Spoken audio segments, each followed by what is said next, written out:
എൻ്റെ അമ്മ ഇന്ന് എനിക്ക് ഭയങ്കര സന്തോഷമുള്ള ദിവസമാണ്. കാരണം ഞാനൊരു പോൾ ഇട്ടിട്ടുണ്ടായിരുന്നു. അതിൽ എൻ്റെ വോയിസ് ഓവർ വീഡിയോ ആണോ, കണ്ടന്റ് ക്രിയേഷൻ ആണോ, ബ്യൂട്ടി വ്ളോഗ്സ് ആണോ എല്ലാവർക്കും ഇഷ്ടം ചോദിച്ചിട്ടുണ്ടായിരുന്നു. അതിൽ ഏറ്റവും കൂടുതൽ പേര് പോൾ ചെയ്തിട്ടുണ്ടായിരുന്നത് എൻ്റെ വോയിസ് ഓവർ വീഡിയോയ്ക്കാണ്. പാറപ്പുറത്ത് ഇരുമ്പ് ചട്ടി വെച്ച് ഉരയ്ക്കുന്ന പോലത്തെ എൻ്റെ ഈ സൗണ്ടും നിങ്ങൾക്ക് ഇഷ്ടമാണല്ലേ ഗൈസ്? അപ്പൊ എന്നെ ഇഷ്ടപ്പെടുന്ന ആൾക്കാരുണ്ടല്ലേ ഗൈസ്? ഷോ പോവിടുന്നു, എനിക്ക് വയ്യ, എന്നെ കൊണ്ട് തോറ്റു. ആരും കണ്ടുപിടിക്കണ്ടെന്നല്ല, ആരും കേട്ട് പേടിക്കണ്ട. കാരണം ഒരു മാസത്തേക്ക് ഇനി ഇത് തന്നെയായിരിക്കും ഞാൻ പറഞ്ഞുകൊണ്ട് നടക്കാൻ പോകുന്നത്.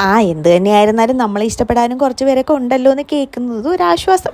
അതൊക്കെ വിട്. നമ്മൾ എറണാകുളത്ത് ജോലിക്ക് പോകുന്നത് വരെയാണ് കഥ പറഞ്ഞ് നിർത്തിയത്. എറണാകുളത്ത് എത്തിയ ഉടനെ അവൾ ആദ്യം ചെയ്തത് ഹോസ്റ്റലൊക്കെ സെറ്റ് ചെയ്തു, പൈസയൊക്കെ അടച്ചു അവിടെ നിന്നു. ജോലിയല്ലായിരുന്നു, ഇന്റേൺഷിപ്പ് പോലെയായിരുന്നു. 2 മാസത്തേക്ക് നോ സാലറി. ഹോസ്റ്റലിലെ വോട്ട് ഈറ്റിന്റെ ഡേ വീഡിയോ കണ്ടിട്ട് അതേ ഇൻസ്റ്റിറ്റ്യൂട്ടിൽ പഠിച്ചിരുന്ന ഒരു കുട്ടി അവളെ വിളിച്ചു. ആ കുട്ടി അവിടെയാണ് ഇന്റേൺഷിപ്പ് ചെയ്തതെന്നും ലോജിസ്റ്റിക്സുമായിട്ട് ഒരു ബന്ധവും ഇല്ല എന്നുള്ള കാര്യവും ഇൻസ്റ്റിറ്റ്യൂട്ടിൽ ഓൾറെഡി വിളിച്ചവര് കംപ്ലൈന്റ് ചെയ്തിട്ടുണ്ടായിരുന്നു. എന്നും കരുതി കമ്പനി മോശമാണെന്നല്ല ഞാൻ പറഞ്ഞത്, പക്ഷെ ഇൻസ്റ്റിറ്റ്യൂട്ടുകാരെ പറ്റി കുറച്ച് പറയാനുണ്ട്. കഥ ഇനിയും തുടരും. നെക്സ്റ്റ് പാർട്ടിൽ കാണാം. ബൈ.